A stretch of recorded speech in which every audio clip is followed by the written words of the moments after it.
Hello students welcome. चलो आम ए देखा करेक्ट दिस एरर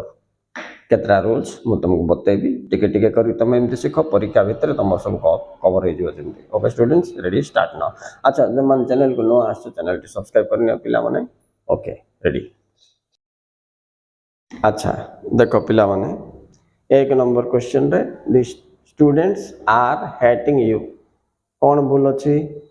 एठी भूल अच्छी पिला माने एटा हबनी ना तुम जान love hate understand feel no एमती प्राय 45टा क्रिया अच्छे पिला जो मान प्रोग्रेसिव फॉर्म ना तुम इंग्लिश 4 बॉय 23 पेज भी लिखाई तुम चेक कर इटालिक वाटर थी नहीं कि तो आंसर कौन हम स्टूडेंट्स हेट बहुवचन अच्छी तेणु एस लगे ना एस लगी था पिला मन रख। नेक्स्ट नंबर जा 2 number do you love India ये कौन अच्छी भूल पिला देख लो बोल कि हाँ क्वेश्चन मार्क छाड़ दे तो पंचुएशन रंग थिला 1 मार्क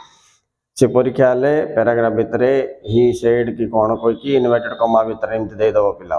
नेक्स्ट चलो 3 नंबर देखो he mind to go home he mind ऐसे छाड़ दे पिला तृतीय पुरुष एक वचन हेले ऐसे लगे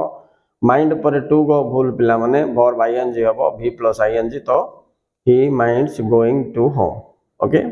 एबे 4 नंबर टा देखो माई फैमिली कनसिस्ट भूलेला एस छाड़ देछि इन भूलेला आप हम पिला 4 मेंबर एस लगे ना मेंबर्स बहुवचन अच्छी तो ये हिसाब से तुमको आइडेंटिफाई करिया पड़िबो मिस्टेक आइडेंटिफाई कला परे ताको करेक्ट करिया पड़िबो ओके स्टूडेंट्स। ए वीडियो रे मु एतिका तुमको कहबी नेक्स्ट वीडियो रे अलग विषय कहबी okay students thank you very much for watching please like and subscribe.